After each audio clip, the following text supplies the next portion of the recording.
Hello, welcome to Swiss യാത്രകൾ.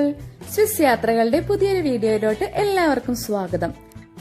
നമ്മൾ ഇന്ന് പോകുന്നത് ലോസാൻ കത്തീഡ്രലിലോട്ടാണ് കേട്ടോ. ഇത് 12th സെഞ്ചുറിയിൽ നിർമ്മിച്ചിട്ടുള്ള ഒരു പള്ളിയാണ്. നമ്മൾ മെട്രോയിലാണ് പോകുന്നത്. അപ്പൊ നമ്മള് ഫസ്റ്റ് സ്റ്റോപ്പിൽ നിന്നാണ് കയറിയേക്കുന്നത്. അതുകൊണ്ട് തന്നെ മെട്രോയിൽ അധികം ആളൊന്നും ഉണ്ടായിരുന്നില്ല, വളരെ കുറച്ച് ആളെ ഉണ്ടായിരുന്നുള്ളൂ. ഈ ഒരു 2 സ്റ്റോപ്സ് ഒക്കെ കഴിയുമ്പോഴത്തേക്കും ഇത് ഫുള്ളാവും. അപ്പൊ നമ്മളതേ പോയിക്കൊണ്ടിരിക്കുകയാണ്. അമ്മ ഡാൻസ് ഒക്കെ കളിച്ചുകൊണ്ടിരിക്കുകയാണ് കേട്ടാ.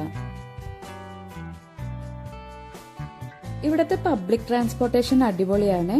കറക്റ്റ് ടൈമിംഗ് ആയിരിക്കും. ഇപ്പൊ നമ്മള് ഓൺലൈൻ ചെക്ക് ചെയ്ത ടൈമിംഗ് നമുക്ക് അറിയാലോ. അപ്പോൾ ആ കറക്റ്റ് ടൈമിങ്ങിൽ തന്നെ ബസ്, ട്രെയിന്, മെട്രോ ഇതെല്ലാം കറക്റ്റ് ടൈമിങ്ങിൽ തന്നെ അത് എത്താറുണ്ട്. അത് എനിക്ക് ഭയങ്കര സൂപ്പറായിട്ട് തോന്നിയായിരുന്നേ.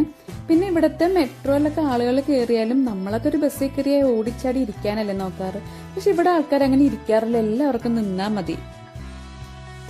അങ്ങനെ നമ്മൾ മെട്രോയിൽ നിന്ന് ഇറങ്ങിയിട്ട് റോഡ് ക്രോസ് ചെയ്ത് ഈ സ്റ്റെപ്സ് കയറിയ നമ്മൾ നേരെ ചെല്ലുന്നത് ഈ കത്തീഡ്രലിലോട്ടാണ് കേട്ടോ. അപ്പൊ ഒരുപാട് സ്റ്റെപ്സ് കയറാനുണ്ട്, കുറെ കയറാനുണ്ട് കേട്ടോ. അപ്പൊ നമ്മളത് സ്റ്റെപ്സ് കയറി പള്ളിയിലോട്ട് പോയിക്കൊണ്ടിരിക്കുകയാണ്.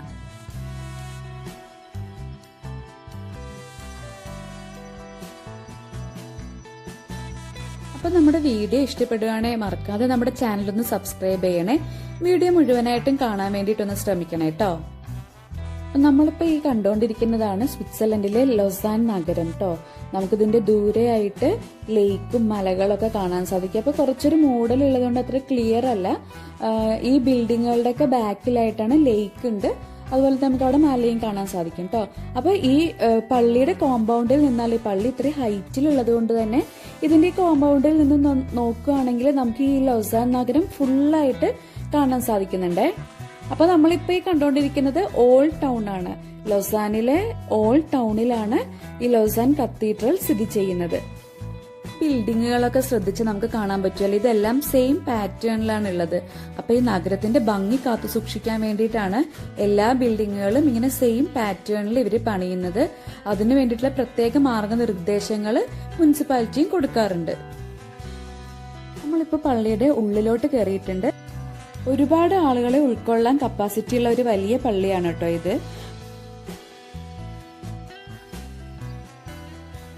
ഈ പള്ളിയിലുള്ള മ്യൂസിക് സിസ്റ്റം എന്ന് വെച്ചാൽ ദ ഗ്രേറ്റ് പൈപ്പ് ഓർഗൺ ആണ്. ഭയങ്കര യുണീക്ക് ആയിട്ടുള്ള ഒരു ഇൻസ്ട്രുമെന്റ് ആണ്, ലോകത്തിലെ തന്നെ യുണീക്ക് ആയിട്ടുള്ള ഒരു ഇൻസ്ട്രുമെന്റ് ആണ് ഇത്. ഡിസംബർ 2003 കേട്ടോ ഇത് ഉണ്ടാക്കി പ്രവർത്തിപ്പിക്കാൻ തുടങ്ങിയത്. അപ്പൊ ഇത് ഉണ്ടാക്കാൻ വേണ്ടി 10 വർഷം എടുത്തു. 7000 പൈപ്പ് ഉപയോഗിച്ചിട്ടാണ് ഇത് ഉണ്ടാക്കിയിരിക്കുന്നത്. 40 ടണ്ണാണ് ഇതിന്റെ വെയിറ്റ്. 1275 പോപ്പ് ഗ്രിഗറിയാണ് ഈ പള്ളി കൂദാശ ചെയ്തത്. പിന്നീട് 1536 ഈ പള്ളി പ്രൊട്ടസ്റ്റന്റ് പള്ളിയായിട്ട് മാറിയിട്ടുണ്ട്. ലോകത്തിന്റെ പല ഭാഗത്തുള്ള ആൾക്കാരെ അട്രാക്ട് ചെയ്യുന്ന ഒരു വലിയ പള്ളിയാണ് ഈ ലൊസാൻ കത്തീഡ്രൽ എന്ന് പറയുന്നത്. ഒരു വർഷം 4 ലക്ഷത്തിലധികം സഞ്ചാരികൾ ഈ പള്ളിയിൽ വരുന്നുണ്ട് എന്നാണ് കണക്കുകൾ. ഈ കത്തീഡ്രലിന്റെ അകത്ത് കയറാനായിട്ട് പ്രത്യേക ചാർജ് ഒന്നും ഇവര് വാങ്ങുന്നില്ല, ഫ്രീ ആണ്. പക്ഷെ ഈ പള്ളിയുടെ മുകളിലോട്ട് നമുക്ക് കയറണം എന്നുണ്ടെങ്കിൽ ഒരു 5 CHF ഒരാൾക്ക് വെച്ചിട്ട് ഒരു ഫീസ് ഇവിടെ വെച്ചിട്ടുണ്ട്. അപ്പോൾ ഇതിന്റെ മുകളിൽ കയറിയാൽ നമുക്ക് ഫുൾ ലൊസാൻ ഫുള്ളായിട്ട് കാണാൻ പറ്റും.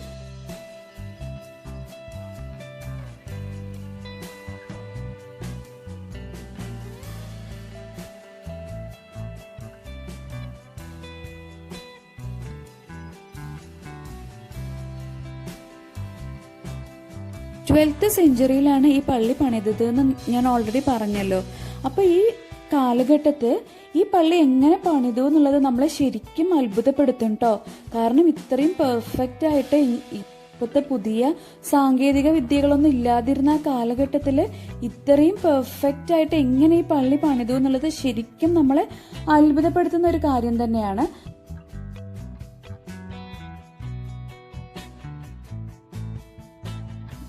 സെഞ്ചുറിയിൽ ഈ പള്ളി പണിതിട്ടുണ്ടെങ്കിലും പല കാലഘട്ടങ്ങളിലായിട്ട് ഇതിലെ റിനോവേഷൻ വർക്കുകളൊക്കെ ചെയ്തിട്ടുണ്ട് കേട്ടോ. അപ്പൊ അതൊക്കെ നമുക്ക് ഇവിടെ കാണാനും പറ്റുന്നുണ്ട്. ആ ചെയ്ത പുതിയ വർക്കുകളൊക്കെ നമുക്ക് ഇവിടെ അറിയാൻ സാധിക്കുന്നുണ്ട്. അപ്പൊ ഇതിന്റെ തൂണുകളൊക്കെ ഭയങ്കര എങ്ങനെ പണിതു എന്ന് ശരിക്കും നമ്മളെ അത്ഭുതപ്പെടുത്തുന്നുണ്ടായിരുന്നു.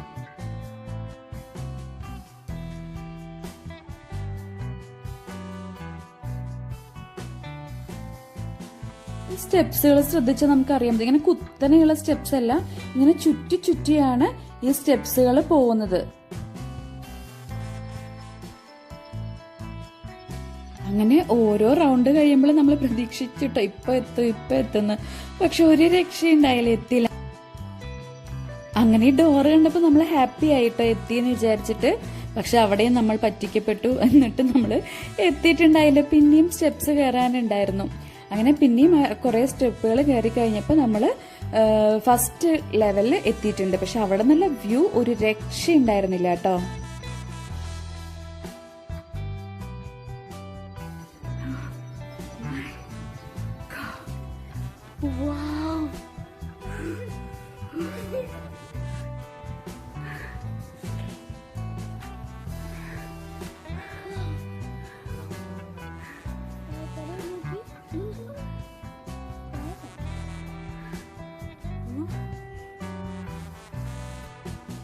ഈ പള്ളിയിൽ മൊത്തം 7 മണികളുണ്ട് കേട്ടോ ഇങ്ങനത്തെ.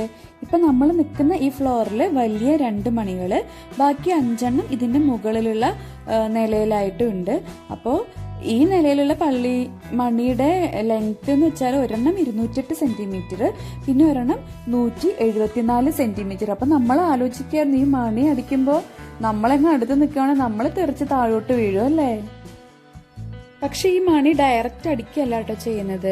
ഇതിന്റെ മുകളിൽ ഒരു ഹാമർ വെച്ചിട്ടുണ്ട്. അപ്പൊ ആ ഹാമർ എല്ലാ മണിക്കൂറും ഓട്ടോമാറ്റിക് ആയിട്ട് ഈ മണിയുടെ മുകളിൽ അടിക്കും. അങ്ങനെയാണ് സൗണ്ട് ഉണ്ടാവുന്നത്. അപ്പോൾ അത് കാണാൻ വേണ്ടിയിട്ട് നമ്മൾ കുറച്ചു നേരം അവിടെ വെയിറ്റ് ചെയ്ത് നിന്നിട്ടുണ്ടായിരുന്നു കേട്ടോ. അങ്ങനെ അത് അടിക്കുന്നത് കണ്ടിട്ടാണ് നമ്മൾ വന്നത്. ഈ പള്ളിക്ക് വേറൊരു പ്രത്യേകത കൂടി ഉണ്ട് കേട്ടോ. വർഷത്തിൽ 365 ദിവസവും രാത്രി 10 മണി മുതൽ പുലർച്ചെ 2 മണി വരെ ഇതിന്റെ മുകളിൽ ഒരാൾ നിന്നിട്ട് എല്ലാ മണിക്കൂറും സമയം വിളിച്ചു പറഞ്ഞുകൊണ്ടിരിക്കും. 600 വർഷമായിട്ട് ഇവര് തുടർന്നുകൊണ്ടിരിക്കുന്ന ഒരു ട്രഡീഷനാണിത്. അപ്പൊ പണ്ട് കാലത്ത് ഈ നഗര സംരക്ഷണത്തിന് വേണ്ടിയിട്ട് ഒരു കാവൽക്കാരൻ നിന്നിരുന്നതായിരുന്നു. അപ്പൊ ആ ട്രഡീഷൻ ഇപ്പോഴും അവര് തുടർന്നുകൊണ്ടു പോകുന്നു. അപ്പോൾ നമ്മുടെ ഇന്നത്തെ ഈ വീഡിയോ എല്ലാവർക്കും ഇഷ്ടപ്പെട്ടിട്ടുണ്ടാവുമെന്ന് വിശ്വസിക്കുന്നു. ഇഷ്ടപ്പെടുവാണെങ്കിൽ മറക്കാതെ നമ്മുടെ ചാനൽ ഒന്ന് സബ്സ്ക്രൈബ് ചെയ്യണേ കേട്ടോ. അപ്പോൾ മറ്റൊരു ദിവസം മറ്റൊരു വീഡിയോയുമായിട്ട് നമുക്ക് കാണാം. അതുവരെ എല്ലാവർക്കും നല്ലൊരു ദിവസം ആശംസിക്കുന്നു. ബൈ.